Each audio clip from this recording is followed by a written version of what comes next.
ആകാശവാണി.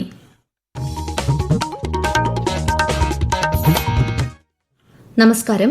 പ്രത്യേക വാർത്താ ബുള്ളറ്റിൻ വായിക്കുന്നത് പാർവതി വിജയൻ.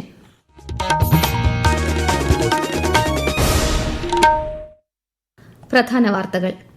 രാഷ്ട്രപതി ദ്രൌപദി മുർമുവിന്റെ 2 ദിവസത്തെ പശ്ചിമബംഗാൾ സന്ദർശനത്തിന് നാളെ തുടക്കം. രാജ്യം ഈ മാസം അവസാനത്തോടെ നക്സലിസത്തിൽ നിന്ന് മുക്തമാകുമെന്ന് കേന്ദ്ര ആഭ്യന്തരമന്ത്രി അമിത്ഷാ. ഇറാനെതിരെ ആക്രമണം ശക്തമാക്കി അമേരിക്കയും ഇസ്രായേലും, തിരിച്ചടിച്ച് ഇറാനും. സംസ്ഥാനത്തെ തിരഞ്ഞെടുപ്പ് മുന്നൊരുക്കങ്ങൾ വിലയിരുത്തി മുഖ്യ തിരഞ്ഞെടുപ്പ് കമ്മീഷണർ ഗ്യാനേഷ് കുമാർ. ഓസ്ട്രേലിയക്കെതിരായ വനിതാ ടെസ്റ്റ് ക്രിക്കറ്റ് മത്സരത്തിൽ ഇന്ത്യ ഒന്നാം ഇന്നിംഗ്സിൽ 193 പുറത്തായി. വാർത്തകൾ വിശദമായി.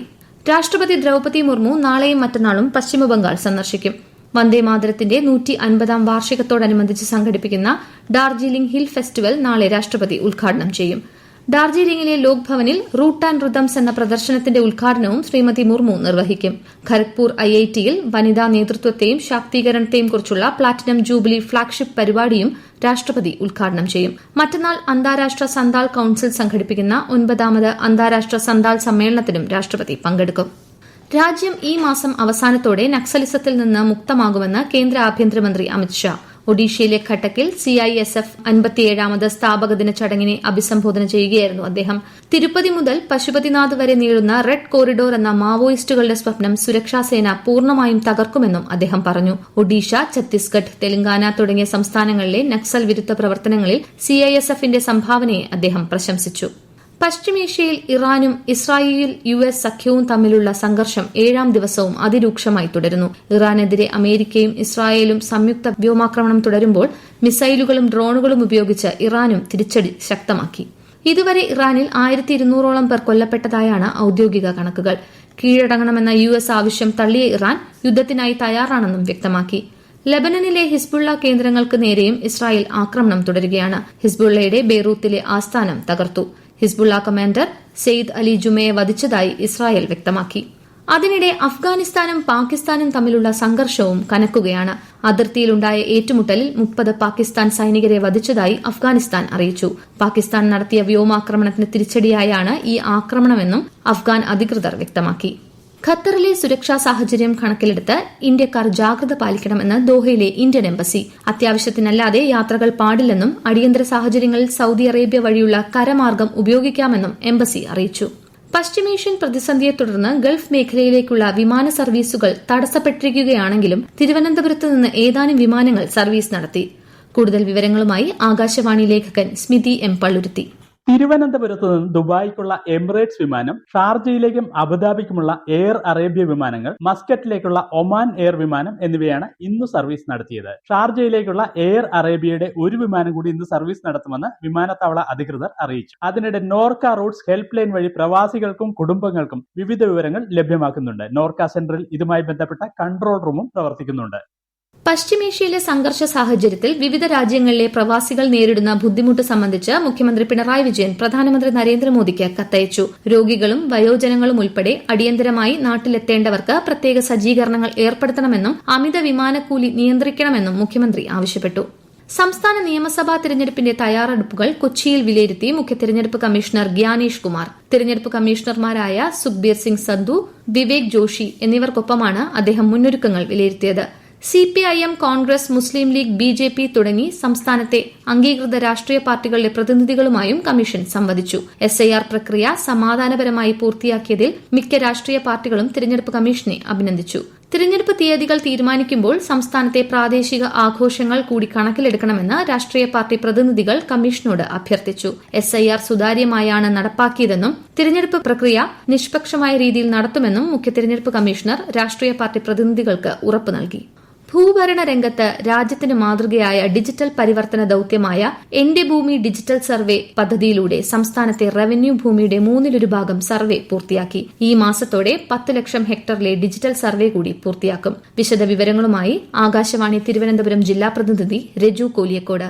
2023 ഓഗസ്റ്റിൽ പൂർണ്ണരീതിയിൽ പ്രവർത്തനമാരംഭിച്ച എന്റെ ഭൂമി ഡിജിറ്റൽ സർവേ പദ്ധതിയുടെ ഭാഗമായി വളരെ ചുരുങ്ങിയ കാലയളവിനുള്ളിൽ 68.40 ലക്ഷം ലാൻഡ് പാഴ്സലുകളിൽ നിന്നായി 9.75 ലക്ഷം ഹെക്ടർ ഭൂമിയുടെ സർവേ പൂർത്തിയാക്കാൻ സാധിച്ചു. ഇതിലൂടെ സംസ്ഥാനത്ത് ഡിജിറ്റൽ ഭൂഭരണത്തിലേക്കുള്ള വലിയ മുന്നേറ്റമാണ് സാധ്യമായത്. സർവേ പ്രവർത്തനങ്ങൾ ആരംഭിച്ച 600 വില്ലേജുകളിൽ 365 വില്ലേജുകളിൽ ഫീൽഡ് സർവേ പൂർത്തിയാക്കി സർവേ അതിരടയാള നിയമപ്രകാരം വിജ്ഞാപനം പുറപ്പെടുവിച്ചു. ഈ വില്ലേജുകളിൽ എന്റെ ഭൂമി പോർട്ടൽ വിജയകരമായി നടപ്പിലാക്കിയിട്ടുണ്ട്. ഡിജിറ്റൽ സർവേ പൂർത്തിയായ എല്ലാ വില്ലേജുകളിലേക്കും ഈ സംവിധാനം വ്യാപിപ്പിക്കുന്നതിനുള്ള നടപടികൾ പുരോഗമിക്കുകയാണ്. 2025 സിവിൽ സർവീസ് പരീക്ഷാഫലം പ്രഖ്യാപിച്ചു. രാജസ്ഥാൻ സ്വദേശി അനുജ് അഗ്നിഹോത്രിക്കാണ് 1ാം റാങ്ക്. തമിഴ്നാട് സ്വദേശിനി രാജേശ്വരി സുവേക്കാണ് 2ാം റാങ്ക്. കേരളത്തിൽ നിന്ന് ആർ ശ്രുതി 18ാം റാങ്കും JS ശ്രീജ 57ാം റാങ്കും ബി ഗോപിക 105ാം റാങ്കും സ്വന്തമാക്കി. കാഴ്ച പരിമിതിയുള്ള കോഴിക്കോട് സ്വദേശി അജയ് ആർ രാജ് 109ാം റാങ്ക് നേടി. ആകെ 958 പേരാണ് റാങ്ക് പട്ടികയിൽ ഇടം നേടിയത്. വിജയികളെ പ്രധാനമന്ത്രി നരേന്ദ്രമോദി അഭിനന്ദിച്ചു. സമർപ്പണവും സ്ഥിരോത്സാഹവും കഠിനാധ്വാനവുമാണ് വിജയത്തിലേക്ക് നയിച്ചതെന്ന് ശ്രീ മോദി സമൂഹമാധ്യമത്തിൽ കുറിച്ചു. ഈ വാർത്തകൾ ആകാശവാണിയിൽ നിന്ന്. ആകാശവാണി വാർത്തകളും വാർത്താധിഷ്ഠിത പരിപാടികളും All India Radio News Thiruvananthapuram YouTube ചാനലിലും @All India Radio News Thiruvananthapuram Facebook പേജിലും AR News_ തിരുവനന്തപുരം ഇൻസ്റ്റഗ്രാം അക്കൌണ്ടിലും @AR News_TVM X ഹാൻഡിലും ലഭ്യമാണ്. കേന്ദ്ര സഹമന്ത്രി ജിതേന്ദ്ര സിംഗ് 2 ദിവസത്തെ സന്ദർശനത്തിനായി ലക്ഷദ്വീപിലെത്തി. ലക്ഷദ്വീപ് കളക്ടർ ഗിരീഷ് ശങ്കറും മറ്റു മുതിർന്ന ഉദ്യോഗസ്ഥരും ചേർന്ന് കേന്ദ്രമന്ത്രിക്ക് അഗത്തി വിമാനത്താവളത്തിൽ ഊഷ്മളമായ സ്വീകരണം നൽകി. കവരത്തി ദ്വീപിൽ നിർമ്മാണ ഘട്ടത്തിലുള്ള ഇന്ത്യയിലെ ആദ്യ ocean thermal energy conservation ഡീസലിനേഷൻ plant അദ്ദേഹം സന്ദർശിച്ചു. കടൽവെള്ളം ശുദ്ധീകരിച്ച് കുടിവെള്ളം ഉൽപ്പാദിപ്പിക്കുന്നതിനായുള്ള ഡീസലിനേഷൻ പ്ലാന്റ് 100 ക്യൂബിക് മീറ്റർ പ്രതിദിന ശേഷിയോടുകൂടിയതാണ്. 70 വർഷം കേരളം മാറി മാറി ഭരിച്ച LDF UDF സർക്കാരുകൾ വികസന രംഗത്ത് ഒന്നും ചെയ്യാതെ സംസ്ഥാനത്തെ ജനങ്ങളെ വഞ്ചിക്കുകയായിരുന്നുവെന്ന് കേന്ദ്രമന്ത്രി ശോഭ കരന്തലജെ കണ്ണൂർ ധർമ്മടത്ത് നടന്ന BJP മെഗാ അദാലത്തിലും ജനസംഗമത്തിലും പങ്കെടുത്ത ശേഷം മാധ്യമങ്ങളോട് സംസാരിക്കുകയായിരുന്നു അവർ. മുഖ്യമന്ത്രി പിണറായി വിജയന്റെ മണ്ഡലത്തിൽ പ്രവർത്തനങ്ങളുടെ പരാജയമാണ് അദാലത്തിൽ പങ്കെടുത്തവരുടെ പരാതികൾ ചൂണ്ടിക്കാട്ടുന്നതെന്നും കേന്ദ്രമന്ത്രി പറഞ്ഞു. നിർമ്മാണത്തിന്റെ പുതിയ ഘട്ടത്തിലേക്ക് കുതിച്ച് ആനക്കാംപൊയിൽ കള്ളാടി മേപ്പാടി തുരങ്കപാത ബ്ലാസ്റ്റിംഗ് സ്വിച്ച് ഓൺ കർമ്മം മുഖ്യമന്ത്രി പിണറായി വിജയൻ ഉദ്ഘാടനം ചെയ്തു. കോഴിക്കോട് മറിപ്പുഴയിലാണ് ആദ്യ ബ്ലാസ്റ്റ് നടന്നത്. വിശദാംശങ്ങളുമായി ആകാശവാണി കോഴിക്കോട് ജില്ലാ പ്രതിനിധി നസീർ ബാബു.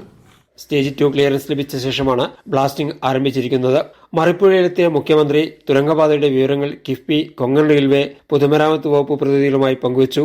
4 പ്രവേശനങ്ങളുള്ള പാതയിൽ കോഴിക്കോട് ഭാഗം തുറക്കുന്നതിനോടൊപ്പം തന്നെ വയനാട് ഭാഗവും തുറന്നു തുടങ്ങും. ഇതൊരു മാസത്തിനകം ആരംഭിക്കും. തുരങ്കപാതയ്ക്ക് നിലവിൽ മറിപ്പുഴ ഭാഗത്ത് സമീപന റോഡ് പ്രവൃത്തി ആരംഭിച്ചിട്ടുണ്ട്.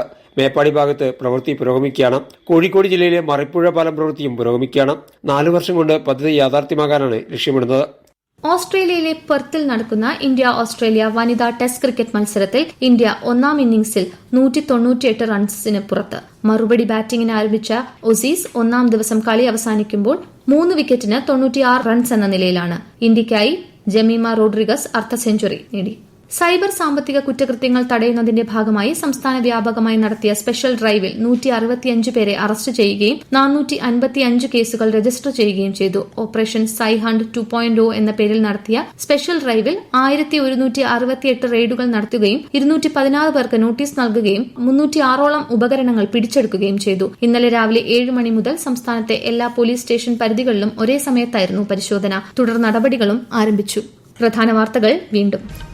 രാഷ്ട്രപതി ദ്രൌപതി മുർമുവിന്റെ 2 ദിവസത്തെ പശ്ചിമബംഗാൾ സന്ദർശനത്തിന് നാളെ തുടക്കം. രാജ്യം ഈ മാസം അവസാനത്തോടെ നക്സലിസത്തിൽ നിന്ന് മുക്തമാകുമെന്ന് കേന്ദ്ര ആഭ്യന്തരമന്ത്രി അമിത്ഷാ. ഇറാനെതിരെ ആക്രമണം ശക്തമാക്കി അമേരിക്കയും ഇസ്രായേലും, തിരിച്ചടിച്ച് ഇറാനും. സംസ്ഥാനത്തെ തിരഞ്ഞെടുപ്പ് മുന്നൊരുക്കങ്ങൾ വിലയിരുത്തി മുഖ്യ തിരഞ്ഞെടുപ്പ് കമ്മീഷണർ ഗ്യാനേഷ് കുമാർ. ഓസ്ട്രേലിയക്കെതിരായ വനിതാ ടെസ്റ്റ് ക്രിക്കറ്റ് മത്സരത്തിൽ ഇന്ത്യ 1ാം ഇന്നിംഗ്സിൽ 193 പുറത്തായി. പ്രത്യേക വാർത്താ ബുള്ളറ്റിൻ കഴിഞ്ഞു. അടുത്ത വാർത്താ പ്രക്ഷേപണം നാളെ രാവിലെ 6:45.